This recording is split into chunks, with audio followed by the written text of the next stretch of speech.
today we will see Raoult's law for solutions of non-volatile solutes. तर याच्या आधीच्या दोन लेक्चरमध्ये आपण राऊल्ट्स लॉ पाहिलेला होता, पण या ठिकाणी व्होलाटाईल सोल्यूट म्हटलं होतं आपण. म्हणजे तिथं जो राऊल्ट्स लॉ बघितला होता त्याच्यामध्ये जे दोन कंपोनंट होते ते दोन्ही पण व्होलाटाईल होते. याचा अर्थ सोल्यूट पण व्होलाटाईल होतं आणि सॉल्व्हंट पण व्होलाटाईल होतं. पण आज आपण राऊल्ट्स लॉ बघणार आहे. तो कोणासाठी बघणार आहे तर नॉन व्होलाटाईल सोल्यूटसाठी.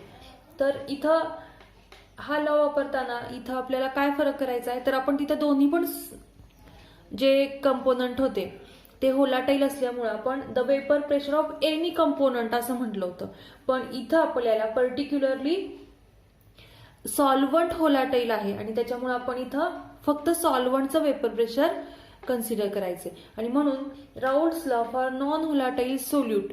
नॉन व्होलाटाईल याचा अर्थ त्याचं इव्हॅपरेशन होणार नाही, फक्त सॉल्व्हंट जो आहे तो काय होणार आहे तिथं इव्हॅपरेट होणार आहे. म्हणजे solute plus solvent give solution. यामध्ये सोल्युशन मध्ये सोल्यूट जो आहे तो नॉन व्होलाटाईल आहे आणि सॉल्व्हंट जो आहे तो व्होलाटाईल आहे. आणि त्याच्यामुळे फक्त वेपर कुणाचे जाणार आहे किंवा इव्हॅपरेशन कुणाचं होणार फक्त सॉल्व्हंटचं होणार आहे. आणि म्हणून हा लॉ काय सांगतोय the vapour pressure of solvent over the solution is equal to vapour pressure of pure solvent multiplied by its mole fraction in the solution. दोन्ही लॉ सारखेच आहेत, फक्त आपण तिथं एनी कंपोनंट वापरले आणि इथं पर्टिक्युलरली आपण काय वापरलेलं आहे तर vapour pressure of pure solvent. तिथं आपण vapour pressure of any component म्हटलं होतं. तर vapour pressure of solvent pure solvent multiply by its mole fraction in the solution. आणि त्याचं मॅथमॅटिकल स्टेटमेंट काय येणार तर P1 is equal to P10 into x1. याचा अर्थ काय या ठिकाणी P1 म्हणजे काय तर वेपर प्रेशर ऑफ या ठिकाणी सॉल्व्हंट असणार आहे. आणि हे जे सॉल्व्हंट आहे हे कसं असणार आहे तर सॉल्व्हंट ओव्हर द सोल्युशन आहे. म्हणजे ज्याच्यामुळे सोल्युशन तयार झालेले आहे सोल्यूट प्लस सॉल्व्हंट त्याच्यामुळे सोल्युशन तयार झालेले आहे तर त्या सोल्युशन मधलं हा सॉल्व्हंट आहे. म्हणून याला काय म्हटलेलं आहे vapour pressure of solvent over solution. आणि P10 म्हणजे काय तर vapour pressure of pure solvent. आणि x1 म्हणजे काय तर मोल फ्रॅक्शन ऑफ सॉल्व्हंट. कायम लक्षात ठेवायचे x1 याचा अर्थ मोल फ्रॅक्शन ऑफ सॉल्व्हंट आणि x2 म्हणजे मोल फ्रॅक्शन ऑफ सोल्यूट. तर इथं आपल्याला फक्त सॉल्व्हंटचंच वेपर प्रेशर बघायचं आहे. म्हणून इक्वेशन जे आहे ते P1 is equal to P10 into x1 असं आलं. तर हे जे इक्वेशन आहे हे इक्वेशन कुठल्या फॉर्म मध्ये तर y is equal to mx plus c. इथं c जो आहे तो 0 असणार आहे. मग हे जे इक्वेशन आहे हे स्ट्रेट लाईन मध्ये आणि c ची व्हॅल्यू जी आहे ती 0 असल्यामुळे पासिंग थ्रू द ओरिजिन असणार आहे. म्हणजे जर का आपण इथं वेपर प्रेशर ऑफ सॉल्व्हंट म्हणजेच या ठिकाणी P1 वर्सेस या ठिकाणी मोल फ्रॅक्शन ऑफ सॉल्व्हंट म्हणजेच या ठिकाणी x1 P1 वर्सेस x1 हा जर का ग्राफ काढला तर त्या ग्राफचं नेचर कसं असणार आहे तर straight line passing through the origin. म्हणजे स्ट्रेट लाईन आहे पण ही अशी आलेली आहे इथं नाही, इथं या पद्धतीनं हा ग्राफ नसणार आहे. का तर या ठिकाणी c ची जी व्हॅल्यू आहे ती c ची व्हॅल्यू काय आहे 0 आहे आणि म्हणून हा जो ग्राफ असणार आहे तो या पद्धतीनं असणार आहे. आता आपल्याला इक्वेशन बघायचे तर हे जे इक्वेशन आहे पुढचं इक्वेशन कसं येणार तर आपल्याला माहिती आहे. आता हे आपण पहिलं इक्वेशन लिहूया या ठिकाणी मगाशी लिहिलं होतं त्या पद्धतीनं. इक्वेशन काय आहे आपलं P1 is equal to P10 into x1 हे इक्वेशन आहे. आता या इक्वेशन किंवा याच्या पुढे आपण काय करणार आहे तर आपण कन्सिडर काय केलेलं आहे हे बायनरी सोल्युशन केलेलं आहे. आणि binary solution containing only one solute म्हटलेले आहे. ओनली वन सोल्यूट म्हणजे या ठिकाणी एक किंवा एकपेक्षा जास्त पण सोल्यूट असू शकतात, पण या ठिकाणी आपण एकच सोल्यूट घेतले आणि ते सोल्यूट म्हणजे x2 आहे. पण x1 plus x2 is equal to काय येणार मग इथं 1 येणार, कारण की बायनरी म्हणजे या ठिकाणी दोन कंपोनंट आहेत. मग एक सोल्यूट असणार आणि एक सॉल्व्हंट असणार. तर सोल्यूट कोण आहे x2 हा सोल्यूट आहे आणि x1 काय आहे हा या ठिकाणी सॉल्व्हंट कन्सिडर करायचंय. मग या ठिकाणी x1 plus x2 is equal to 1 हे आपण 11वी मध्ये पाहिलेले, याची व्हॅल्यू नेहमी 1 असते. x1 इज इक्वल टू काय येणार 1 मायनस x2 येणार. आता हे जे इक्वेशन आहे हे इक्वेशन आपण यावरच्या इक्वेशन मध्ये आपण टाकूया, म्हणजे x1 ची किंमत इथं टाकायची. म्हणजे काय येणार equation p1 is equal to p10 आहे तसं लिहिलं. x1 म्हणजे काय येणार 1 मायनस x2 ब्रॅकेट मध्ये आत मल्टिप्लाय करा. काय येणार p10 न 1 ला मल्टिप्लाय केलं म्हणजे p10 आलं, मायनस इथं काय येणार p10 इंटू x2. बरोबर आहे. आता आपल्याला ही जी व्हॅल्यू आली हे इक्वेशन आलेलं आहे, तर आपल्याला p10 मायनस p करायचंय. म्हणजे हा जो p10 x2 आहे हा मायनस आहे, हा इकडं घ्यायचा आहे. बघा मग p10 x2 हा इकडे घेतला आणि हा p1 आहे तो पलीकडे घ्यायचा. म्हणजे इथे किंमत काय आली p10 minus p1. p10 into x2 is equal to p10 minus p1. आता p10 मायनस p1 म्हणजे काय, तर आपण याच्या आधीच्या लेक्चरमध्ये पाहिलेले आहे. p10 म्हणजे काय आहे vapour pressure of pure solvent आणि p1 म्हणजे काय आहे vapour pressure of solvent over the solution. आणि यालाच आपण काय म्हटलं होतं डेल्टा पी म्हटलं होतं, म्हणजेच lowering of vapour pressure. Lowering of vapour प्रेशरची डेफिनेशन आपण काय सांगितली होती, तर delta P is equal to p10 minus p1. आणि म्हणून या ठिकाणी आपण p10 into x2 is equal to काय लिहिणार डेल्टा पी. ही डेफिनेशन कशाची आहे डेल्टा पी ची. म्हणजे आपलं इक्वेशन कसं आलं तर delta P is equal to p10 into x1. वाटल्यास आपण असं लिहूया delta P is equal to p10 into x2. आता हे इक्वेशन काय सांगतंय तर हा जो डेल्टा पी आहे, डेल्टा पी म्हणजे काय लोअरिंग ऑफ वेपर प्रेशर.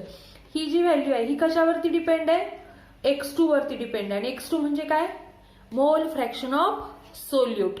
आणि मोल फ्रॅक्शन ची डेफिनेशन आपण बघितलेली आहे. x2 इज इक्वल टू काय असतं n2 divided by n1 plus n2. किंवा आपण डायरेक्ट असं सांगू शकतो x2 म्हणजे काय नंबर ऑफ सोल्यूट पार्टिकल सांगू शकतो. म्हणजेच डेल्टा पी जो आहे नंबर ऑफ सोल्यूट पार्टिकल वरती डिपेंड आहे. आणि म्हणून डेल्टा पी म्हणजेच lowering of vapour pressure is a colligative property. Colligative property. Colligative प्रॉपर्टीची डेफिनेशन आपण काय पाहिलेली आहे the property of a substance which depends on number of solute particle and not the nature of solute is called colligative property. म्हणजे जी property solute particle वरती depend आहे, मग डेल्टा पी म्हणजे लोअरिंग ऑफ वेपर प्रेशर ही त्याच्या number of solute particle वरती depend आहे. आणि म्हणून त्याला काय म्हणायचंय कॉलिगेटिव्ह प्रॉपर्टी. तर लक्षात आलं. तर Raoult's law for solution of non volatile solute. जर का सोल्यूट हे नॉन व्होलाटाईल असेल तर या पद्धतीने आपण इक्वेशन लिहिलेले आहे. आणि हे जे एक्सप्रेशन काय सांगतंय तर लोअरिंग ऑफ वेपर प्रेशर ही कॉलिगेटिव्ह प्रॉपर्टी आहे. नेक्स्ट पॉइंट आहे relative lowering of vapour pressure. आपण आता पाहिलं ते नुसतं काय पाहिलं होतं लोअरिंग ऑफ वेपर प्रेशर याच्या आधी. आता relative lowering of vapour pressure बघायचं. मग relative lowering of vapour pressure म्हणजे काय तर it is the ratio of कशाचा रेशो आहे तर vapour pressure lowering of solvent म्हणजेच डेल्टा पी. या डेल्टा पी ला आपण काय म्हटलंय लोअरिंग ऑफ वेपर प्रेशर. मग vapour pressure lowering of solvent divided by the vapour pressure of pure solvent. आणि प्युअर सॉल्व्हंटचा वेपर प्रेशर किती आहे p10. तर ही झाली definition ratio of vapour pressure of lowering of solvent divided by the vapour pressure of pure solvent delta P divided by p10 is equal to. आता delta P ची definition माहिती आपल्याला. Delta P म्हणजे p10 minus P. याच्या आधीचे lecture बघितले असते तर लक्षात येईल पटकन. p10 मायनस पी आणि हा p10 आहे तसा. तर आता delta P divided by p10 हे आहे तसं लिहिलं. पण डेल्टा पी म्हणजे सुद्धा आपण आत्ताच काय बघितलं राऊल्स लॉ मध्ये p10 इंटू x2 ही व्हॅल्यू आपण आता प्रूव्ह केली होती, डिराईव्ह केलं होतं ते इक्वेशन. मग डेल्टा पीच्या ऐवजी आपण p10 इंटू x2 लिहिलं. आणि हे P10 आहे तसं. आता या P10 ला हा P10 काय झाला, कॅन्सल झाला. म्हणजे शिल्लक काय राहिलं, x2 शिल्लक राहिला, विच इज इक्वल टू काय येणार, तर हे आहे इक्वेशन लिहिलेले P10 minus P divided by P10. म्हणजे हे इक्वेशन काय सांगते, तर relative lowering of vapour pressure is equal to x2. आणि x2 म्हणजे काय, तर मोल फ्रॅक्शन ऑफ सोल्यूट. याचाच अर्थ relative lowering of vapour pressure depends on number of solute particle. आणि म्हणून relative lowering of vapour pressure ही सुद्धा कुठली क्वांटिटी आहे, कॉलिगेटिव्ह प्रॉपर्टी आहे. क्वांटिटी म्हणण्यापेक्षा आपण या ठिकाणी काय म्हणूया, it is a colligative property. लक्षात आलं.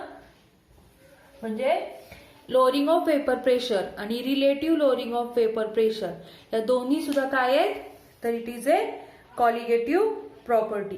परीक्षेला तुम्हाला प्रश्न विचारताना असा विचारतात की relative lowering of vapour pressure ही कॉलिगेटिव्ह प्रॉपर्टी आहे, हे एक्सप्लेन करा किंवा prove that relative lowering of vapour pressure is a colligative property. मग तुम्हाला त्यावेळेला काय सांगायचंय, तर हे डेरिव्हेशन लिहायचंय की delta P divided by P10 म्हणजेच relative lowering of vapour pressure is equal to x2 हे दाखवायचंय. आणि x2 याचाच अर्थ हे इक्वेशन सांगतंय की depends on number of solute particle, that is it is a colligative property. लक्षात आलं. प्रश्न विचारताना असं विचारतात की ही कॉलिगेटिव्ह प्रॉपर्टी आहे, हे एक्सप्लेन करा. लक्षात आलं. नेक्स्ट पॉइंट आहे molar mass of solute from vapour pressure lowering. म्हणजे या ठिकाणी आपल्याला molar mass of solute calculate करता येतं. कशावरून करता येतं, तर वेपर प्रेशर लोअरिंग वरून. म्हणजे आपण या ठिकाणी एखादं सोल्युशन असेल, सोल्युशन कसं तयार होणार, solute plus solvent gives solution.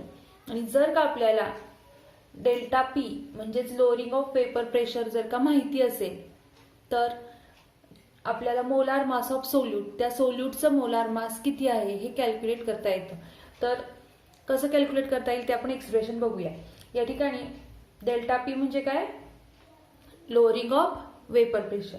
आणि delta P divided by P10 म्हणजे काय, ते relative lowering of vapour pressure. म्हणजे relative lowering of vapour pressure is equal to, इथं काय आलं आपलं x2. आत्ताच्या इक्वेशन मध्ये आपण याच्या आधी बघितलं x2 म्हणजे काय, मोल फ्रॅक्शन ऑफ सोल्यूट. तर हे इक्वेशन आपण मगाशी सांगितले की delta P divided by P10 is equal to x2. आता x2 म्हणजे काय, पण x2 is equal to N2 divided by N1 plus N2. आपण लास्ट इयरला 11वी मध्ये आपण या ठिकाणी हे इक्वेशन जे आहे हे बघितलं होतं कॉन्सन्ट्रेशन टर्म मध्ये.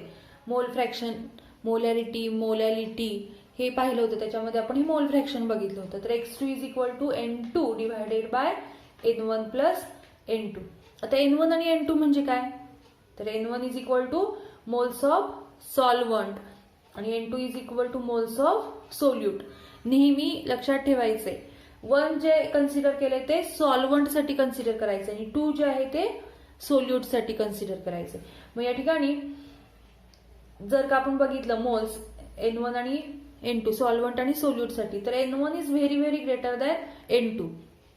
म्हणजे सोल्यूट जो आहे तो खूप कमी क्वांटिटीमध्ये असून त्यामुळे त्याचे मोल फ्रॅक्शन पण कमी असतात. आणि N1 is very very greater than N2 म्हणून N1 plus N2 is nearly equal to N1 consider करायचे. म्हणजे ह्याची व्हॅल्यू जी आहे ती 0 मध्ये खूपच लो मध्ये असणार आहे आणि म्हणून N1 plus N2 is equal to 1 consider केली. आता ही जी व्हॅल्यू आहे N1 plus N2 is equal to N1 ही आपण याच्यामध्ये घालायची. मग आपलं इक्वेशन काय येईल बरं, तर x2 is equal to N2 divided by N1 plus N2 is equal to N1 आहे म्हणून इथं आपण N1 लिहिलं. आता हा x2 म्हणजे N2 डिवायडेड बाय N1 कशाशी रिलेटेड केलाय आपण, delta P divided by P10 म्हणून delta P divided by P10 is equal to N2 divided by N1 आलं. पण N2 म्हणजे काय, तर इथं number of moles of solute म्हटले आणि N1 म्हणजे number of moles of solvent. मग नक्की मोल्स कसे काढायचे असतात, तर मोल याचा अर्थ काय, N म्हणजे काय, W/M. हे इक्वेशन जे आहे ते कायम लक्षात ठेवा म्हणून सांगितलेलं आहे. N is equal to W/M. या ठिकाणी N1 इज इक्वल टू काय येणार, W1 डिवायडेड बाय M1 आणि N2 is equal to W2 divided by M2. N म्हणजे नंबर ऑफ मोल्स, W म्हणजे वेट इन ग्रॅम आणि M म्हणजे मोलार मास. मग इथं आपण त्या पद्धतीनं इक्वेशन घेतलं. N2 is equal to W2 divided by M2 आणि N1 म्हणजे W1 डिवायडेड बाय M1. तर इथं काय आलं आपलं delta P divided by P10 is equal to N2 ची किंमत इथली घाला इथं W2 डिवायडेड बाय M2 आणि N1 ची किंमत इथं काय आली W1 divided by M1. W1 divided by M1. मग हे भागिले म्हणजे उलटून गुणिले होणार. मग इथं काय आलं X2 is equal to delta P divided by P10 is equal to W2 divided by M2 into या ठिकाणी भागिले म्हणजे उलटून गुणिले. इथं काय येणार आहे M1 डिवायडेड बाय या ठिकाणी W1 येणार. इथं तिन्हीकडे M1 झाले W1 येणार. W2 किंवा W2 M1 divided by M2 W1 म्हणजेच delta P divided by P10 म्हणजेच P10 minus P divided by P10 is equal to delta P divided by P10 is equal to हे जे equation आहे W2 into M1 divided by W1 into M2. आता M2 या equation वरून जर का आपल्याला relative lowering of vapour pressure he value असू दे किंवा lowering of vapour pressure he value असू दे जर का माहिती असेल तर आपल्याला M2 जो आहे तो कॅल्क्युलेट करता येतो. तर हे इक्वेशन जे आहे ते लक्षात ठेवायचं. या इक्वेशन वरती परीक्षेला एक्झाम्पल विचारलं जातं. लक्षात आलं. तर हे इक्वेशन जे आहे ते कारण की या इक्वेशन MCQ मध्ये सुद्धा बऱ्याच वेळेला विचारलं जातं. तर ह्या व्हॅल्यू पैकी एक व्हॅल्यू जी आहे ती अननोन असते आणि ती व्हॅल्यू जी आहे ती विचारतात आपल्याला. तर पुस्तकामध्ये सॉल्ड एक्झाम्पल दिलेले आहेत तर त्यातले एक्झाम्पल बघायचे. लक्षात आलं. Okay, thank you.